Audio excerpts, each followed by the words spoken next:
Ang balita natin ngayon ay mukhang ito raw Titan Ultra ay susubukang kunin ang dating NBA power forward na si Kenneth Farid bilang kanilang import. Kung sakasakali magtutuloy yung tinatawag natin na parang trend dito sa PBA na kumukuha sila ng mga dating NBA players bilang mga imports. Alam na natin na itong si Bol Bol gusto raw kunin nitong TNT Tropa. At itong San Miguel daw pinagpipilian itong si Taco Falls at si Jahil Okafor. At of course, alam na natin na meron pang mga ibang teams na ganyan din ang balak. So tignan natin kung matutupad nga yung plano nitong Titan Ultra na kunin si Kenneth Farid bilang import. Malaking bagay yan para sa kanila. Dahil syempre, ito ay 6'8 power forward at alam natin inside player ito. At yan yung talagang kinakailangan ngayon ng Titan Ultra dahil kulang sila sa big men. So magiging isa to do sa mga tinatawag natin na malaking accomplishments ng Titan Ultra Management kung ito'y matutuloy. Hindi pa natin natitiyak actually kung sino magiging coach ng Titan Ultra, pero yung pagkuha ng import mukhang ito nagiging priority ng management ngayon. So tignan natin kung ano magiging resulta nito pagdating dito sa pagpapalakas ng kanilang lineup. Sa kasalukuyan kasi, nitong Titan Ultra meron pa mga ibang gagawing trades bukod sa pagkuha dito kay Kenneth Farid. So hindi pa buo yung komposisyon ng kanilang roster at maraming naniniwala na meron pang mga adjustments na gagawin nito. Pero ito si Kenneth Farid, kung sakaling makuha yan ng Titan Ultra, ibig sabihin mauunahan nila yung Rain or Shine Elasto Painters at magiging isa na sila dito sa mga at least top contending teams pagdating sa playoff. Kaya sa tingin ko magiging maganda to para sa PBA na may makita na namang ibang team na makapasok sa playoffs bukod dito sa mga usual SMC at MVP. Natitiyak natin na magiging sabihin na nating malakas itong Titan Ultra kung sakasakali. At ang balita naman natin ngayon, mukhang ito raw SMB ay baka makuha na ang serbisyo ng scorer na si Jerick Ahanmisi mula dito sa Terra Firma Jeep. Hindi pa natin natitiyak kung sino magiging kapalit pero posible raw na baka ang ibigay nila ay itong si Chris Miller o kaya naman itong si Jeron Teng na kapalit ni Jerick Ahanmisi.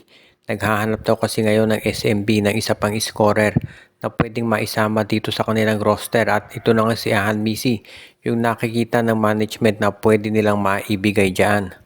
Kung sakasakali na matuloy nga yung pagkuha dito kay Ahanmisi, meron tayong nakikitang magandang resulta niyan. Unang-una, meron na silang isa pang additional na player na sabihin magagamit in case off night itong si Don Troliano, CJ Perez o Jericho Cruz.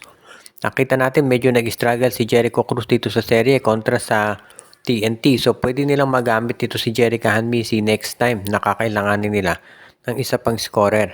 Kaya sa tingin ko mukhang ito talaga yung po pwede na mangyari dito. Ngayon, ito naman si Jeronte kung siya magiging kapalit, magkakaroon ng magandang resulta yan para sa karera ni Teng dahil alam natin na ito'y kulang talaga sa playing time sa SMB.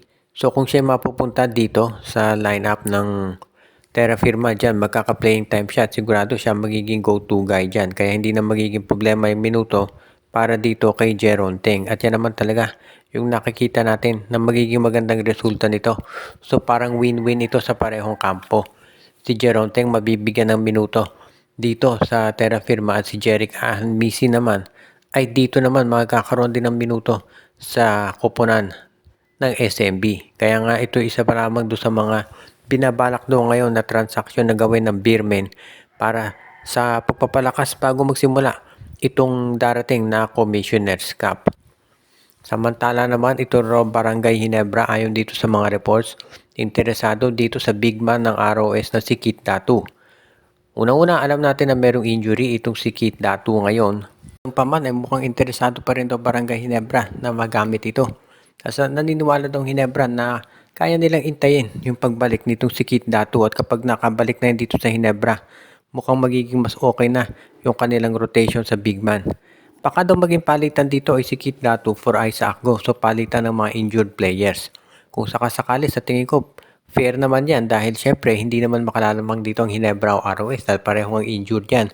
So pwede talaga na ganyan ang magiging sitwasyon dito. Kung sakasakali, itong si Kit Datu magiging magandang addition yan dito nakatambal ni Japet Aguilar at ni Troy Rosario pati na ni Norbert Torres. Kasi yung laro ni Kit Datu pwede siya maging post player pero meron din itong 3-point shot na nagagamit at magagamit ni Coach Tim Cone. Kaya naman wala tayong nakikita na magiging issue dito pagdating sa pagpapalakas nitong Barangay Ginebra nung kanilang roster. At syempre kung ikaw naman, itong si Coach Tim Cone, talagang yan talaga gugustuhin mo mangyari na makakuha ka ng isang player na katulad itong si Kit Dato na natitiyak natin na magbibigay ng additional ceiling pati na rin rebounding dito sa Ginebra. Yan talaga kulang ngayon dito sa Gene Kings, kaya medyo matindi yung paghahanap na ginagawa ni Coach Tim Cone at natitiyak natin na kapag nakuha nila si Kit Datu, mare-resolve ba kahit papaano yung problema nila pagdating sa ganyang mga players. So sa ngayon, ito raw ang pinaplano ni Coach Tim Cone at ng management ng Ginebra at natitiyak natin na magkakaroon ng additional pang movements itong Gene Kings bago magsimula ang Commissioner's Cup dahil mukhang seryoso na ang management na masiguro na yung kakulangan sa frontcourt ng Ginebra ay ma-address sa lalo't madaling panahon. Ang Magnolia Hotshots nga ba ay posible na magkaroon ng bagong player at ito yung manggagaling naman dito sa Converge FiberXers.